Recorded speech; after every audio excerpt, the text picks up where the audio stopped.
नमस्कार, good morning, सुप्रभात। स्वागत है आप सभी का सीटेड मैथ्स के एग्जाम ओरिएंटेड सेशन में। यहाँ पर मैं डेली 15 क्वेश्चन आपको करा रहा हूँ, जिसमें मैंने प्राइमरी और जूनियर दोनों के लेवल को शामिल किया है। सब्जेक्टिव और पेडागॉजी दोनों का स्टैंडर्ड यहाँ पर इन्वॉल्व किया है। डेली 15 क्वेश्चन आपको एग्जाम के नेचर से मैच कराते हुए सेलेक्ट करते हैं और एक्सप्लेन करते हैं। कोशिश करते हैं कि ऐसा आपको कॉन्सेप्ट मिले, ऐसी व्याख्या मिले, ऐसा एक्सप्लेनेशन मिले कि आप अच्छे से सभी क्वेश्चन को प्रिपेयर कर सकें। एग्जाम में जब जाएं तो यही प्रश्न आपको फील हो, वहाँ पे दिखे, आपको लगे कि हमने पढ़ा था और उसका हम लोग सही सही यहाँ पर यूज कर पा रहे हैं। ऐसा ही पूरा प्रयास है और इस प्रयास के पॉइंट ऑफ व्यू से हम लोग यहाँ पर इस पूरी एक्टिविटी को टिल द एग्जामिनेशन चलाते रहेंगे। आप प्रत्येक दिन 15 क्वेश्चन प्रिपेयर करते रहिए। मुझे लगता है कि मोर देन सफिशिएंट है। आगे भी जो मॉडल पेपर और मैराथन कक्षाएं हैं उसको भी हम लोग धीरे धीरे मेन चैनल पर ला रहे हैं। सभी टीचर्स के साथ आप इन्वॉल्व होंगे, लेकिन इधर मैं मैथ्स की एक्टिविटी रन कराता रहूँगा और भी मॉडल पेपर और मैराथन लेकर के मैं जल्दी ही आपके सामने आऊँगा, सारी प्रिपरेशन के लिए, कंप्लीट तैयारी के लिए। आज भी आप पूरे वीडियो के अंत तक देखिए। सब्जेक्टिव और पेडागॉजी दोनों के क्वेश्चन तैयार कीजिए। 15 क्वेश्चन है, 15 क्वेश्चन में पूरी व्याख्या होगी, पूरा कॉन्सेप्ट रहेगा, एक कंप्लीट प्रिपरेशन रहेगी पेडागॉजी और सब्जेक्टिव दोनों नेचर की, जूनियर और प्राइमरी दोनों नेचर की। तो आइए देर ना करते हुए 15 क्वेश्चन में पहले क्वेश्चन की हम लोग यहाँ पर स्टार्टिंग करें। पहला क्वेश्चन देखेंगे तो एक तरह का सिंप्लीफिकेशन का क्वेश्चन है, सरलीकरण का क्वेश्चन है। तो सरलीकरण में हमको पता है कि कई सारे नंबर होंगे, कई सारे ऑपरेटर्स होंगे। एक बॉडमास का रूल यहाँ पर अप्लाइड होता है, BODMAS। बी का मतलब ब्रेकेट, जहाँ पे ब्रेकेट रहे ब्रेकेट तोड़ा जाता है। ओ मतलब आपका सेंस मल्टीप्लीकेशन का है। D division, M multiplication, A addition, या सब्ट्रैक्शन। तो सबसे पहला काम ब्रेकेट ही आप करने का होता है। अगर आप पूरे नंबर्स को उठा के रखिए तो रहे √4, 4 + 2 -15 -9 प्लस 2 × 10 है। समझ रहे हैं? अब आप ध्यान से देखिए होगा क्या। सबसे पहले जैसे देखिए ब्रेकेट तो ब्रेक करना है, लेकिन अगर एक रूट ऐसा दिख रहा है जिसकी वैल्यू आप डायरेक्ट बता सकते हो कि √4 है तो जो 2 होता है, इस ब्रेकेट को सॉल्व करें तो सिंपली 6 होगा। -15 से 9 निकालिए तो 6 होगा, और यहाँ पर 10 × 2 करिए तो 20 होगा। प्लस माइनस को हम डायरेक्ट और एक साथ अप्लाई कर सकते हैं। तो 12 है, 12 से 6 निकला, प्लस 20 ऐड हुआ। तो आप चाहे पहले घटा के ऐड करें, चाहे जोड़ के तब घटाएं, दोनों पे एक ही जैसा आंसर मिलेगा। 12 से 6 निकालेंगे 6 आएगा, और 6 को 20 में ऐड करेंगे तो 26। इसके लिए पहला ऑप्शन राइट सोल्यूशन होगा। तो पहला ऑप्शन आप करेक्ट नोट कर सकते हैं। थोड़ा सा कंफ्यूज होंगे आप लोग क्योंकि स्टेटमेंट थोड़े बड़े दिख रहे हैं, देखने में टफ लगता है, और हम अपने दिमाग से सोच लेते हैं कि हम नहीं कर पाएंगे। लेकिन अगर आप फोकस करके क्वेश्चन को देखेंगे तो इतना बड़ा कोई क्वेश्चन नहीं होगा जिसको आप नहीं कर पाएंगे। पहला क्वेश्चन आपका डन हुआ। दूसरा क्वेश्चन भी देखिए रूट का ही है, और अगर आप इसमें भी कंफ्यूज नहीं हुए तो आराम से कर लेंगे। कुछ बातें दिमाग में रख लीजिए रूट से रिलेटेड। जैसे कभी a की पावर m है और a की पावर m कहता है कि a is multiplying itself till the m times. a into a into a into a कितनी बार मल्टीप्लीकेशन होता है? m टाइम्स होता है। ये सर्ट्स का ये पावर एक्सपोनेंट का कॉन्सेप्ट होता है, m बार अपने आप को मल्टीप्लाई करेगा। a की अगर यही फ्रैक्शनल पावर है तो इसको कहते हैं mth रूट ऑफ a। मतलब अगर कभी भी कोई नंबर ऐसे रूट में लिखा है, nth रूट, mth रूट जो भी लिखा है, that will become the fractional power, ऐसे हो जाएगा। अगर आप अपने क्वेश्चन को भी देखिए तो यहाँ पर भी उसी टाइप का अप्रोच है, आप ध्यान से देखेंगे तो क्लियर होगा। लिखा है √2 है कि पावर 2 की पावर n है, अंदर ही है, और इक्वल टू 32 है। हम लोग इसको 2 की पावर n सोचें, और जो रूट है ना, रूट अगर बाय डिफॉल्ट 1/2 कंटेन करता है, मतलब 2 कंटेन करता है। जैसे रूट हटाएंगे फ्रैक्शन से 1/2 से मल्टीप्लीकेशन होगा, या आप उसको 1/2 n में मल्टीप्लाई करें, या सिंपली n/2 कह दें, और इक्वल टू 32 है। हमें n की वैल्यू निकालनी है, तो n को निकालने के लिए हमें पावर को कंपेयर करना पड़ेगा, लेकिन पावर तभी कंपेयर होगा जब बेसेस इक्वल होंगे। अभी बेस इक्वल नहीं, बट हम इसको कर सकते हैं। इस 32 को 2 की पावर 5 लिख सकते हैं। अब देखिए यहाँ पर 2 की पावर n/2 है और यहाँ पर 2 की पावर 5 है। आपको बेस समान दिखा कि नहीं? कभी भी ऐसी कंडीशन हो जब बेसेस इक्वल रहती हैं तो पावर को भी ऑटोमेटिकली आप बराबर कर सकते हैं। a है तो power m equal to n होगा। जिसके बिहाफ पर मैं लिख सकता हूँ कि n/2 equal to 5। n equal to cross multiplication होगा, आंसर आएगा 10। बी ऑप्शन है, आपको 10 राइट सोल्यूशन मिल जाएगा। 10 इसके लिए करेक्ट आंसर होगा। दूसरा क्वेश्चन आपका डन हुआ। तीसरे पर आइए। ऐसा क्वेश्चन आपको दिखेगा एग्जाम में, इंपॉर्टेंट है। इसके लिए एक बात आप दिमाग में जरूर रखें, कोई भी वैल्यू खुद के लिए, किसी की आय हो, किसी का खर्च हो, किसी का कोई भी एक मद हो, वो हमेशा खुद के लिए एक होता है। अगर हम कहते हैं कि हमने 1 का 4/5 भाग कहीं खर्च किया है, तो 4 और 5 का डिफरेंस करिए 1 आएगा, तो 1/5 भाग बचेगा, दोनों जोड़ देंगे तो 1 आएगा। अगर मैंने कहा कि 1 का मैंने 11/13 भाग कहीं खर्च किया है, तो 11 और 13 का डिफरेंस 2 का होता है, 2/13 भाग बचा है। इसको जरूर दिमाग में रखिए। जैक की जो मासिक आय है वो 13,000 है, 13,000 है, 13,000 कमाता है। वह आय का कुल भाग का 4/13 भाग वह खाने में खर्च कर देता है। 5/13 भाग, देखिए सबसे अच्छी बात है कि सबके नीचे 13 ही है, वह बच्चों को पढ़ाने में अर्थात उनकी शिक्षा में खर्च करता है। 2/13 भाग वह कपड़ों में खर्च करता है तथा अन्य कामों में खर्च करता है। सबके नीचे 13 है, 5 4 9 2, 5 4 9 2, 11/13 वह खर्च किया। मतलब ऐसा इसको माना जाता है कि 13 उसके पास कुल था, उसमें उसने 11 खर्च किया। उसके पास बचेगा क्या, रिमेन कितना है, शेष कितना है? शेष उसके पास 13 और 11 का डिफरेंस 2 का होगा, 2/13 बचेगा। कितना बचेगा? 2/13। हमसे पूछा उसके पास बचा क्या है, 2/13 बचा है, तो हम सोचते हैं कि 13 टोटल है और ऐसी कंडीशन में और 2 बचा है, तो टोटल वहां पर कितना है, 13,000 है।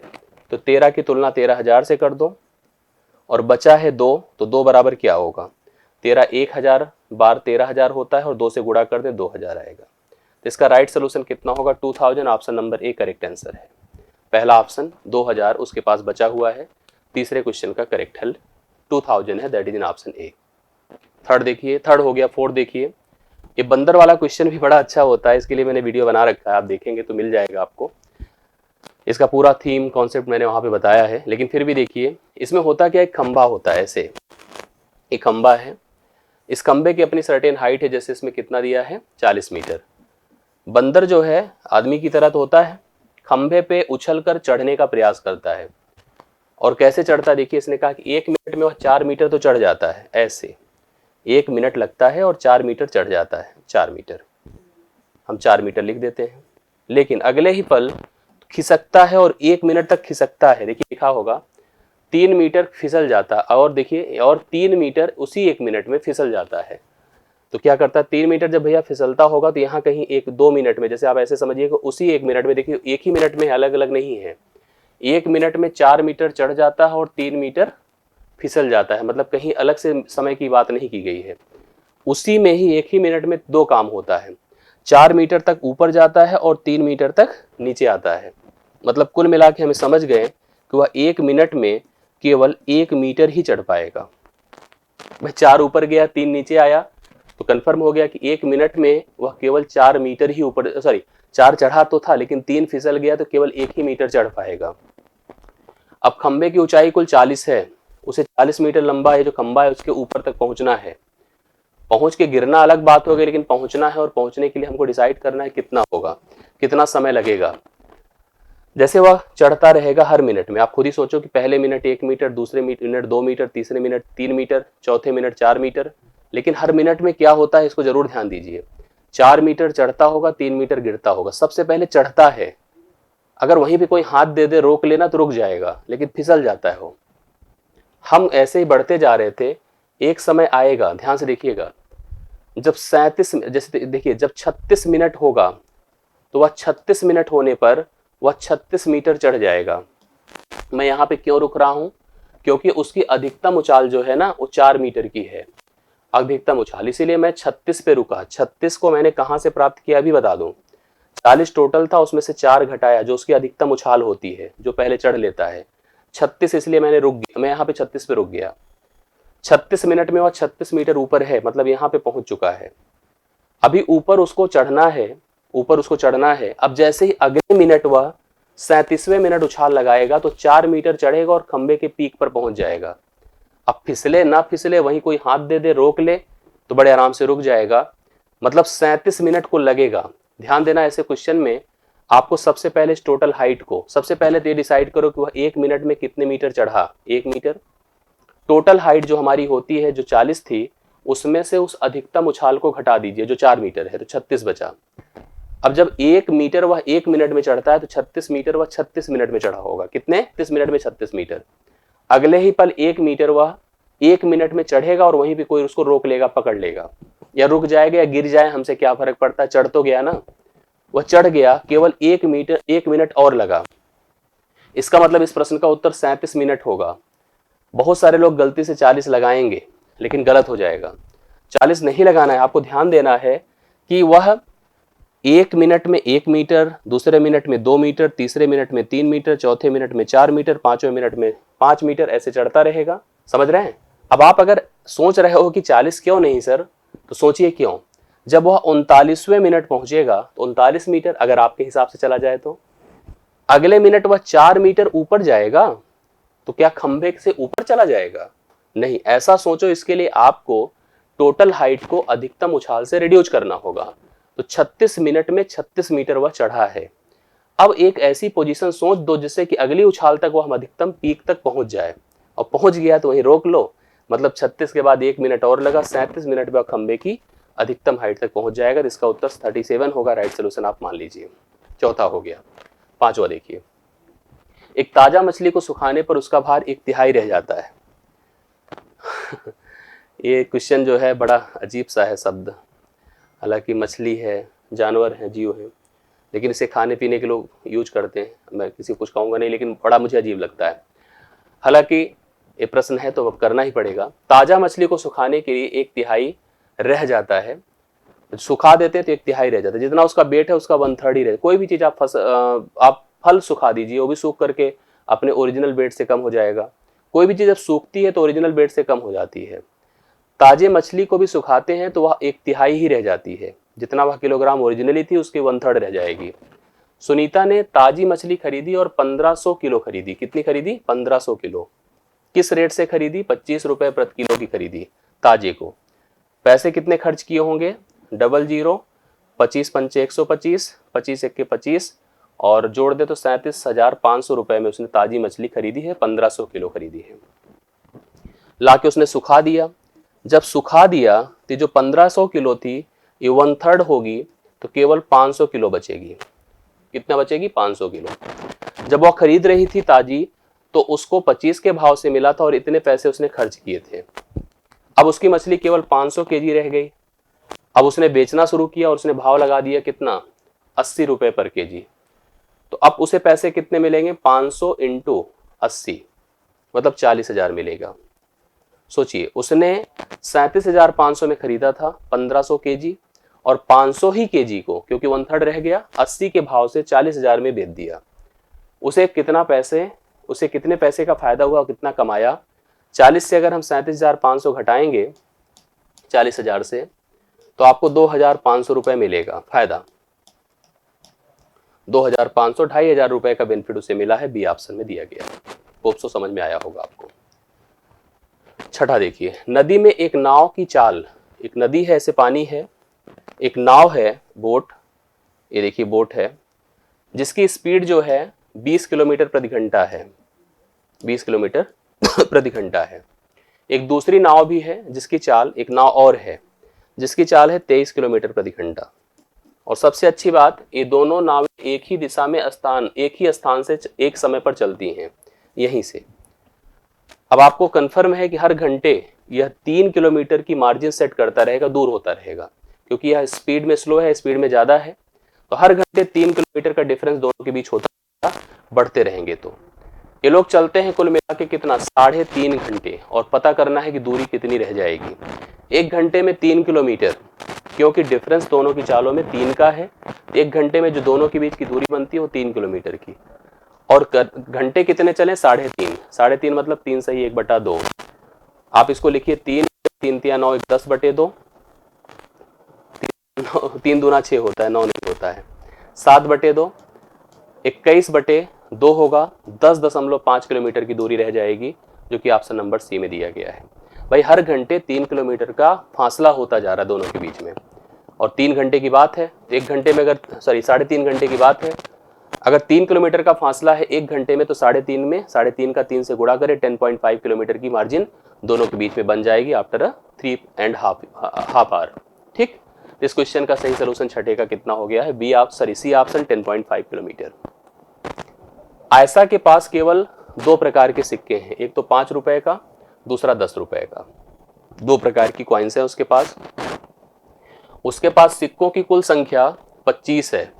जो टोटल कॉइन है टोटल कॉइन वो है 25 और टोटल अमाउंट कितना है, देखो अमाउंट और काउंट में फर्क होता है। टोटल अमाउंट 160 रुपए है। बातें समझिएगा तो कंफर्म होगा। उसके पास रुपए 5 और रुपए 10 संख्या हमको बतानी है कितनी रह जाएगी। आप इसको समझिए और करिए। एक बात आप खुद ही सोचिए, जैसे हमारी जेब में 10 रुपए के मान लो 10 नोट हैं, तो नोटों की संख्या 10 है बट रुपए कितने हैं, टोटल अमाउंट कितना, 100 रुपए। मेरे पास अगर 100 रुपए के 5 नोट है तो नोटों की संख्या 5 है बट अमाउंट 500 रुपए है। वही चीज यहां भी है। क्वाइंस की संख्या 25 है तो सारे में एडिशन 25 होना चाहिए। जोड़ के देखिए, 18 7 25, 15 10 25, 15 10 25, 10 15 25, सब में जोड़ में बराबर है, कोई दिक्कत नहीं। अब हमको डिसाइड करना है कि कौन समूह, कौन कलेक्शन 160 बना रहा है। जैसे पहला सिक्का 5 का है, दूसरा 10 का। पहला लीजिए, 18 पंचे 90। भाई अगर 18 सिक्के हैं तो 90 रुपए और 10 सिक्के हैं 10 के तो 70 रुपए। 90 70 160, पहला ही मैच कर गया, बाकी को छोड़ दीजिए। 160 से मैच कर रहा है ना, क्या जरूरत है आगे जाने की। 160 सही है। कोई और देख लीजिए, जैसे दूसरा देखिए, 10 अगर सिक्के होते 5 रुपए के, 10 पचे 50, 15 सिक्के 10 के होते तो 15 धाम में 150, 200 आ जाता। तो ये सब काम नहीं करेंगे। पहला ही ऑप्शन जब सेट हो गया तो फालतू में इधर उधर जाने की जरूरत क्या है। और कोई मेथड मत लगाना, ऑप्शन ही तरीका इसका सबसे बेस्ट है और अच्छा है। अगला देखिए, एक बच्चे ने 5 विषयों में प्रत्येक में 75 अंक प्राप्त किए हैं। उसने हर विषय जो 5 सब्जेक्ट का पेपर दिया, सब में 75। ये तो बड़ा अच्छा कोइंसिडेंट है, सबको 75, सभी विषय में 75 मिल गया। उसके द्वारा प्राप्त अंकों की माध्यिका क्या है। माध्यिका जो होती मीडियन होती है। इसमें क्या कहते हैं, हम एक कलेक्शन को प्रेजेंट करते हैं असेंडिंग ऑर्डर में। हालांकि जब सब सेम ही हैं, पहले में 75, दूसरे में 75, तीसरे में 75, चौथे में 75, पांचवें में 75, तो बीच में कौन है, जो बीच में होता है वही माध्यिका होती है, वो भी 75 है। मेरे से कोई मीडियन पूछा है तो 75 बताऊंगा, मीन भी पूछा होता तो 75 बताता। क्यों, सबको जोड़ दो, जितना आएगा, कितना आएगा, 150 150 300 375 डिवाइड बाई कर दें 5, फिर आ जाएगा वही, तब भी 75 ही आएगा। तो राइट सोल्यूशन इसका सी ऑप्शन है, 75 करेक्ट आंसर माना जाएगा। 8th का 75 होगा, सी ऑप्शन होगा। अनुपात और समानुपात को पढ़ाते समय सुश्री रमा स्क्रीन पर, बोर्ड पर जिस पे देख रहे हैं, कुछ कंप्यूटर संक्रियाएं, कंप्यूटर की कुछ ऑपरेशंस प्रदर्शित करती हैं। आप कंप्यूटर्स में कई ऑपरेशंस देखिए, कॉपी एंड पेस्ट आपने देखा होगा। कॉपी एंड एनलार्ज, बड़ा करना। कॉपी एंड रिड्यूस, कॉपी करके छोटा करना। यह गतिविधि क्या हो सकती है। अनुपात को, जैसे क्या होता है ना कि अनुपात को लेकर के कॉपी करे, बड़ा कर दे, पेस्ट करे, छोटा कर दे। जब छोटा होता है कोई ऑब्जेक्ट तो चारों तरफ से छोटा होता है, बड़ा होता है तो चारों तरफ से। जैसे कोई फिगर प्रोपोर्शनल तब होता है जब उसके सभी डायमेंशन में सेम प्रकार का चेंज किया जाए। इस कमरे के समानुपाती एक कमरा बनाया जाए, अनुपातिक प्रोपोर्शनल, कि जिस तरह से इसकी लेंथ में इंक्रीज हो उसी तरह से उसके लेंथ में इंक्रीज हो, जिस तरह से इसकी ब्रेथ में इंक्रीज हो उसी तरह से उसके ब्रेथ में इंक्रीज हो, उसे कहते हैं प्रोपोर्शनल चेंज, प्रोपोर्शनल। यह अनुपात को प्रस्तुत करने के लिए विषय वस्तु पूर्व गतिविधि है, मतलब एक्टिविटी से पहले की एक्टिविटी है। जैसे कहते हैं pre theme activity to introduce the ratios, ratio को दिखाने, समझाने, पढ़ाने से पहले की एक्टिविटी, एकदम स्पष्ट है, क्लियर है। विषय वस्तु पक्ष मतलब पास्ट कंटेंट नहीं, पहले की है। पहले की क्यों है, क्योंकि यहीं से देखकर समझाएंगे। देखो ये है फिगर, लाया, इसको देखो बड़ा कर सकते हैं, इसको छोटा कर सकते हैं। तो अभी हमने कोई एक्सप्रेशन नहीं बढ़ाया, लेकिन फिगर को दिखा करके पहले ही हम आपको अंदर अनुपात की थीम डालना चाहते हैं। समय व्यतीत करने के लिए रोचक गतिविधि, जैसे कभी कभी होता है कि सोच लें कि हम टाइम स्पेंड करते हैं, खत्म करते हैं, नहीं। ये पहला ऑप्शन इसके लिए करेक्ट आंसर है, आप इस पे जा सकते हैं बिना किसी डाउट के। 9वां क्वेश्चन करेक्ट आंसर पहला ऑप्शन है, आप इसको पॉइंट करिएगा। 10वां देखिएगा, एक विद्यार्थी बीजगणित की उन शाब्दिक समस्याओं को हल नहीं कर सकता है जिसमें स्थानांतरण सम्मिलित होता है। सर्वोत्तम उपचारात्मक योजना क्या है, उसके लिए क्या सही तरीका है। Students can not solve algebra word problem that involve the transpositions. The best remedial plan is, क्या हो सकता है। पहले तो आप जो है ना, स्थानांतरण होता क्या है। जैसे कभी कभी आप समीकरण में देखते हैं दोनों तरफ बैलेंस करना होता है, बीच में इक्वल होता है, इधर का कुछ भाग होता है, इधर का कुछ भाग होता है। यहाँ पर हमें कुछ चीजें मान लो ऐड करनी है तो उतना ही चीजें यहाँ सब्ट्रैक्ट करनी होती है बैलेंस करने के लिए। या हम इसी में कुछ ऐड किए तो इसी में कुछ सब्ट्रैक्ट करें, सॉरी इधर ही सब्ट्रैक्ट करना हो। अगर इधर ऐड करोगे तो उधर ऐड करना होगा, इधर घटाओगे तो उधर जोड़ोगे। जैसे मान लो हमको कुछ अगर समीकरण में बैलेंस करने के लिए 10 जोड़ना है तो मुझे 10 घटाना भी पड़ेगा। इसी को कहते हैं ना कि पोजीशन को बैलेंस करना दोनों तरफ।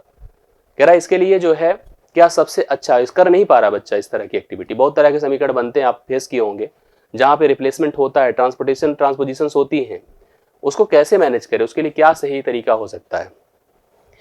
उसके लिए अन्य भाषाओं को ऐसे में हम लोग अक्सर कोशिश, जैसे मैंने क्वेश्चन अभी कराया आप लोगों को क्वाइंस का, मैंने कहा उसमें ऑप्शन यूज करिए, विकल्प यूज करिए, जरूरी नहीं कि समीकरण बनाइए।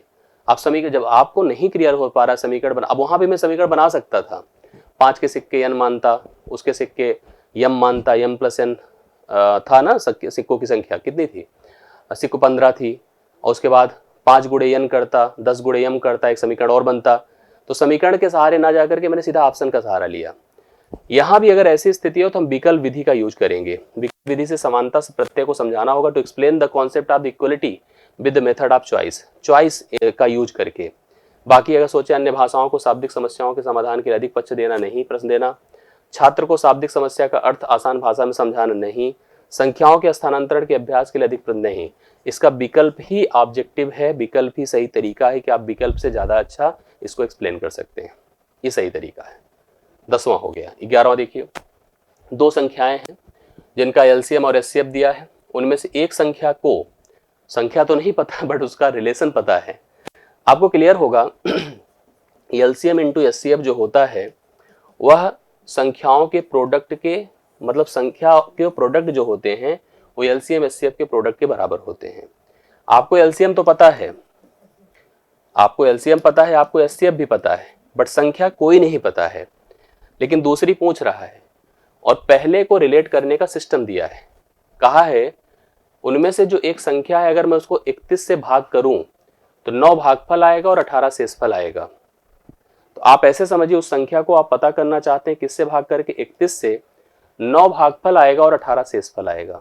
इस संख्या को कैसे हम निकाल सकते हैं, इसके लिए जो तरीका होता है ये होता है कि जो भाजक है उसको भागफल से गुणा करो और शेषफल जोड़ दो। मतलब आप लिखो 31 गुणे 9 प्लस 18, 9 1 के 9, 9 3 27 प्लस आप 18 कर दीजिए, 8 9 17, 7 1 8 1 9, 7 1 8 1 9, 297 हो गया। सही है ना, 9 8 17, 7 1 8 1 9 करिए, करेक्ट है, 2 और 2 होगा, 297 हो गया।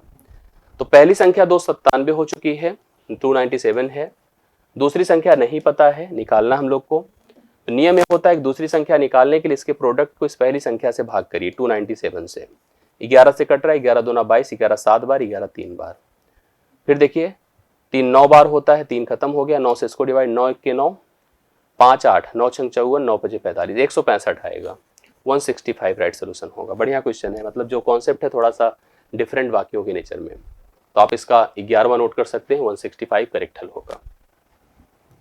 101 और 120 के बीच कितनी भाज्य संख्याएं हैं, कितनी होंगी बताओ। 101 और 102, जिसमें हमको ना तो 101 लेना है और ना तो 102 लेना है, तो कितनी संख्या, सॉरी 102 नहीं है, 120 है, ठीक है 120 है। हमें ना तो 101 लेना है ना तो 120 लेना है, इन दोनों को छोड़ देना है, बाकी जितनी है उनकी तरफ ध्यान देना है।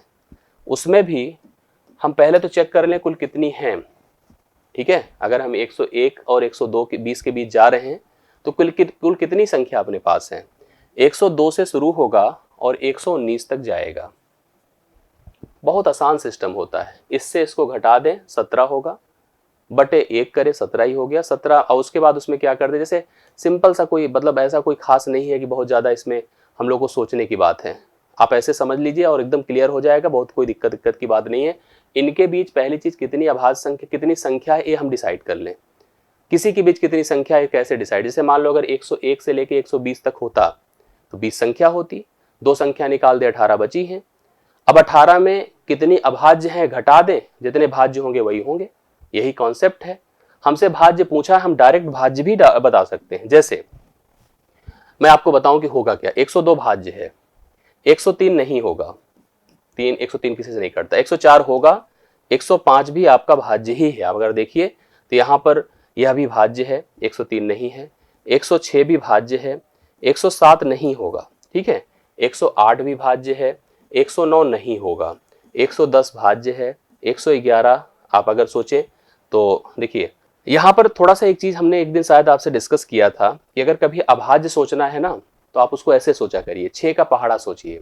जैसे 17 छक्के 102, इसमें 108 कर दीजिए 6 जोड़कर, 114 कर दीजिए 6 जोड़कर, आगे 120 जाने की जरूरत नहीं है, हालांकि जा सकते हैं क्योंकि 119 भी आपको सोचना है। 120 चलिए, 17 छक्के 102। अब देखिए 17 छक्के हो गया, 18 छक्के हो गया, 19 छक्के इस तरह से कर लीजिए, और 20 छक्के 120 है तो उसको लेने की जरूरत नहीं, आप लेने को दिखा सकते हैं 6 के पहाड़े में।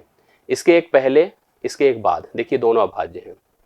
इसके एक पहले और इसके एक बाद दोनों अभाज्य हैं। इसके एक पहले, ठीक है, इसके एक पहले और इसके एक बाद वाला नहीं होगा, बाकी इसके एक पहले 17 सत्ते 119 नहीं होगा। तो मतलब कुल मिला के अगर अभाज्य को देखा जाए तो 101 होगा, 103 होगा, 107 होगा, 109 होगा, 113 होगा, ठीक है, 113 होगा। बाकी यही अभाज्य हैं और सब भाज्य हैं। अब ये भी देखिए भाज्य है, तो हमें भाज्य, जैसे हम किसको किसको अभाज्य बोल रहे हैं उसको खत्म कर दीजिए, 109 खत्म कर दीजिए, 103 गायब कर दीजिए, ठीक है। अब यहाँ पर 101 से हमसे कोई मतलब नहीं है, 107 हटा दीजिए, तो अभी 3 हटा चुके हैं, 112 ले लीजिए, 113 जो है आपका अभाज्य होगा उसको भी खत्म करिए, 114 भाज्य है उसको ले लीजिए, 115 भाज्य है क्योंकि 5 से कट रहा है, 116 2 से कटेगा, भाज्य है 117, 13 9 117 ये भी आपका भाज्य है, कट जाएगा, जैसे आप देख लीजिए खुद ही आपको समझ में आ जाएगा, कहीं है ही नहीं है। 118 भी है, तो कितनी हो गई आप सोच लीजिए, कितनी हो गई भाज्य? 1 भाज्य, 2 भाज्य, 3 भाज्य, 4 भाज्य, 5 6 7 8 9 10 11 12 13। वहां से भी कंफर्म था, यहां से भी कंफर्म था, 13 यहां पर कुल भाज्य संख्याएं आपके सामने है। वैसे भी कुल 18 थी और 5 अभाज्य हो रही, 1 2 3 4, कितनी हो रही 4, तो 14 होनी चाहिए। आप अगर काउंट कर लीजिए, देखिए 102 है और 119 शायद मैंने लिया, वो भी जोड़ लीजिए, तो मतलब कुल 18 थी, 4 हो रही है तो 14 होनी चाहिए, 13 नहीं होगी, क्या होंगी 14 होगी। ऐसे भी काउंट कर लीजिए, 1 2 3 4 5 6 7 8 9 10 11 12 13 और 14, इसको छोड़ ही दिया था। कुल मिला के कितनी हो रही भैया 14, और हमने टोटल ऐसे बताया था 18 में 4 अभाज्य हैं तो 14 बचेंगे, ठीक है। तो 14 इसके लिए करेक्ट आंसर हो जाएगा। 102 नहीं होगा इसलिए क्योंकि वह 102 को छोड़ना है, हम लोगों को 102 को छोड़ना है, ध्यान रखना। तो आपने देखा कुल 4 अभाज्य थी, टोटल हमारे पास 18 थी, 18 में से 4 निकाल दिया, 14 संख्याएं आपकी भाज्य बची हैं। ये हो गया 12वां। -5/6 और 3/8 के बीच एक परिमेय संख्या बतानी है जो कि इससे बड़ी हो और इससे छोटी हो। यह 8 छंगे 48 0.8 होगा समथिंग करके, 8 त्रिक 24 0.3 होगा प्लस में, मतलब इससे बड़ी हो इससे छोटी हो, दशमलव के हिसाब से आपको चलना होगा। नेगेटिव में देखो अगर इसकी बात करो तो 8 सते 56 होगा, और आप ध्यान दीजिए यह इसके पहले होगा। कभी भी नेगेटिव में जितना नंबर छोटा होता है उतना ही बड़ा होता है, यह नहीं हो सकता है। इसकी बात करें 9 8 72, 9 8, अब यहां थोड़ा ध्यान देना होगा, ये हो सकता है। इसकी बात करें देखिए 0.3 है, 0.33 है, और यहां पर क्या होगा, यह इसके पहले आ सकता है, मतलब बीच में आ सकता है। तो बीच में जो आएगा जो उससे बड़ा होगा इससे छोटा होगा परिमेय होगा, तो हमको यही पता करना। अब इसकी बात करो, देखिए 6 8 48 0.8 होगा, इसके ऊपर जाएगा तो नहीं होगा, मतलब ये नहीं होगा, यह है। और इसके बारे में देखिए अब हमारे पास कितना है, -8/9 है, डिवाइड करिए, 9 8 72, 9 8 72, फिर हम जाएंगे तो 9 8, तो मतलब उससे बड़ा हो जा रहा है, तो यह भी नहीं होगा। तो कुल मिला के जो हमारे पास इसका उत्तर होगा वो सी होगा, 1/3 होगा, जो इनके बीच में है। दशमलव से आप इसकी तरफ चलिए, दशमलव से इसका प्रश्न करेक्ट हो जाएगा। ये हो गया 13th। अब आप इसको देखिए, बड़ा अच्छा सा क्वेश्चन है, लिखा है 504 इज इक्वल टू 2 की पावर p इंटू 3 की पावर q इंटू 7 की पावर r है। हमसे 2p क्या क्या पूछा, देखो 2p plus q minus r पूछा है, ठीक। अब आप इसको 504 को फैक्टराइज कर दो, कैसे, 2 से भाग करिए। हम यही देखें 2 और 3 और 7 एज ए फैक्टर मिले, 2 दूना 4, 2 पंचे 10, 2 दूना 4, 2 दूना 4, 2 से काटो, 2 1 के 2, 2 दूना 4, 2 छंगे 12, फिर 2 से काटिए, 2 छंग 12, 2 3 6, 3 से काट 3 दूना 6, 3 1 के 3, फिर 3 से काटे 3 7 21, फिर 7 से। मतलब इसको मैं लिख सकता हूँ 504 को, मतलब इसकी जगह पर सीधा सीधा यहाँ पे लिखिए 2 की पावर क्या 3, यहाँ पर 3 की पावर 2, यहाँ पर 7 की पावर 1, बराबर 2 की पावर p, 3 की पावर q, 7 की पावर r। अब सीधा सीधा कंपेयर कर डालिए, 2 की पावर p है, 2 की पावर 3 है, तो p की वैल्यू 3 हो गई। 3 की पावर q है, 3 की पावर 2 है, तो q की वैल्यू 2 हो गई। 7 की पावर r है, 7 की पावर 1 है, r की वैल्यू 1 हो गई। उठा के यहां रख दीजिए। 2 गुणे 3 प्लस q मतलब 2 minus r plus minus r, 2 3 6, 6 में से 2, 6 2 जुड़ा 8, 8 में से 1 निकला 7। सी ऑप्शन करेक्ट होगा। फैक्टराइज करिए, ऐसे ही कंपेयर कर लीजिए, कंपेयर करके पी क्यू आर निकालिए, समीकरण में पुट करिए, आंसर आपको मिल जाएगा। इसका देखिए, क्यूब रूट ऑफ 8 की पावर 4 है, जैसे स्टार्टिंग में हम लोगों ने क्वेश्चन ऐसा फेस किया था। क्यूब रूट ऑफ 125 की पावर 2 है, divide by square root of 4 की पावर 3। बढ़िया क्वेश्चन है, थोड़ा दिमाग लगाने सही हो जाएगा। इसको मैं लिख सकता हूँ 8 की पावर 4/3, जैसा हमने आपको शुरू में बताया था। इसको लिखिए 125 की पावर 2/3, ये जो 3 है ना 1/3 होगा, डिवाइड बाई 4 की पावर 3/2, क्योंकि इसका मतलब बाई डिफॉल्ट 2 होता है। ठीक, अब देखो 8 को मैं लिख सकता हूं 2 की पावर 3 और 4/3 ऑलरेडी है। 125 को 5 की पावर 3 लिख सकता हूं और ऑलरेडी 2/3 है पावर में, डिवाइड बाई 4 को मैं 2 की पावर 2 लिख सकता हूं, ऑलरेडी 3/2। देखिए सारे के सारे पावर्स जो फ्रैक्शनल है खत्म हो जाएंगे, इससे खत्म, इससे कैंसिल, इससे कैंसिल, मतलब कुल मिला के आपके सामने अब हो गया है 2 की पावर 4, 5 की पावर 2 डिवाइड बाई 2 की पावर 3। 2 की पावर 4 भैया 16 होता है, गुणे 5 की पावर 2 आपका 25 होता है, भागे आपका 8 है। 8 दूना 16 होता है, 25 दूना 50 होगा, तो राइट सोल्यूशन आपका 50 है। तो 15वें क्वेश्चन का आंसर 50 है। पॉइंट करिए, सॉल्व करिए, कॉन्फिडेंस में आइए, ऐसे प्रश्नों पर अपनी प्रिपरेशन और फोकस बना के रखिए, ऐसे क्वेश्चंस आपको फेस होंगे। ठीक है, तो आज के सेशन में यहीं तक। वीडियो अच्छा लगा तो लाइक शेयर कीजिएगा। नेक्स्ट क्लास में हम लोग आगे फिर से सिलेक्टेड और इंपॉर्टेंट क्वेश्चंस लेकर आएंगे। डिस्क्रिप्शन में मैथ्स का ग्रुप है, उसको ज्वाइन किए रहिएगा, जिससे हम आपको रिलेट कर सके और एक्टिविटी में आपको शामिल कर सकें। आज के लिए इतना ही, बहुत बहुत धन्यवाद, थैंक यू सो मच।